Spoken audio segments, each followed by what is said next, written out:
উত্তর চব্বিশ পরগনার বসিরহাট মহকুমার সন্দেশখালী, হিঙ্গলগঞ্জ, হাসনাবাদ, হাড়োয়া, মিনাখা সহ মোট 10টি ব্লকে নদীমাতৃক এলাকা রয়েছে।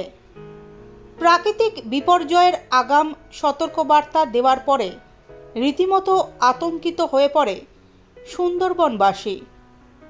গত কয়েক বছর ধরে 100 দিনের কাজের টাকা সহ নদীপথের সংস্কারের জন্য কেন্দ্রীয় সরকার কোনো উদ্যোগ নেয়নি। এবার রাজ্য বাজেটে নদী বন্ধন বলে একটি প্রকল্প চালু করা হয়েছে, যেখানে 200 কোটি টাকা বরাদ্দ হয়েছে। তাতে খুশি বাঁধের পাড়ের মানুষ। উত্তর চব্বিশ পরগনার সুন্দরবনের নদী বাঁধ বাঁচানোর জন্য নদী বাঁচাও কমিটির সভাপতি অজয় বাইনের নেতৃত্বে দীর্ঘ কয়েক বছর তাদের এই আন্দোলন চলছিল। সুন্দরবন বাঁচলে মানুষ বাঁচবে। দীর্ঘ তাদের এই কর্মসূচি সুন্দরবনের বিভিন্ন ব্লকে ব্লকে করেছেন।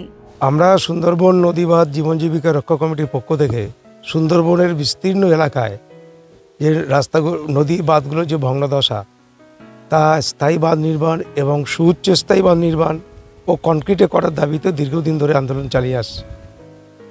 এবং এবারের বাজেটে যে 200 কোটি টাকা বরাদ্দ হয়েছে, আমরা মনে করি যে ধারাবাহিক আন্দোলনের ফলে আমরা রাজ্য সরকারের দৃষ্টি আকর্ষণ করতে পেরেছি এবং রাজ্য সরকার কিছু টাকা হলেও বরাদ্দ করেছেন। আমরা রাজ্য সরকারকে ধন্যবাদ দেই এবং আমরা মনে করি প্রয়োজনের তুলনায় কম হলেও সরকার নজর দিয়েছে এবং আগামী দিনে তারা আরও নজর দেবে। আমাদের কমিটির আন্দোলন ধারাবাহিকভাবে থাকবে। তবে একথাও আমরা বলে রাখি, এই নদী বাঁধগুলো দায়িত্ব শুধু রাজ্য সরকারের না, এটা কেন্দ্র এবং রাজ্যের যৌথ তালিকাভুক্ত। ফলে আমরা চাইব কেন্দ্র সরকারও উপযুক্ত পরিমাণ, অর্থাৎ প্রয়োজন পরিমাণ টাকা তারা বরাদ্দ করুক, সুন্দরবনের নদী বাঁধগুলো স্থায়ী এবং সুউচ্চ হোক এবং সুন্দরবনের যারা সাধারণ মানুষ তাদের জীবন জীবিকাও যাতে রক্ষা পায়, সেই দিকটাও সরকারের, কেন্দ্র এবং রাজ্য সরকারের উভয় দৃষ্টি দেওয়া দরকার বলে আমরা মনে করি। শুধু বাঁধ নির্মাণ করলে হবে না, নদীগুলো সব মজে গেছে, আমাদের পাশে ইতামতি সেও মজে গেছে। আমরা দাবি রেখেছি যে নদীগুলোর নাব্যতা যাতে বৃদ্ধি হয়, সেই জন্য ধারাবাহিক প্রচেষ্টাও এর সাথে সাথে রাখতে হবে। যেখানে দেখা গেছে যে শুধু 200 কোটি টাকা কয়েক কিলোমিটার হবে, কিন্তু আরও প্রচুর টাকার দরকার। ফলে কেন্দ্র রাজ্যের যৌথ প্রচেষ্টার ফলে এটা সম্ভব।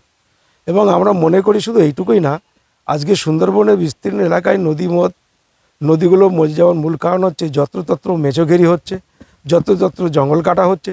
সেই জন্য ম্যানগ্রোভ লাগানোর কথাও আমরা বলছি বাঁধগুলো রক্ষা করবার জন্য। আবার পাশাপাশি আনসাইন্টিফিক ওয়েতে যে মেছোঘেরি করা হচ্ছে সেগুলো বন্ধ করা ব্যবস্থা আমরা জন্য সরকারের কাছে দাবিও রেখেছি।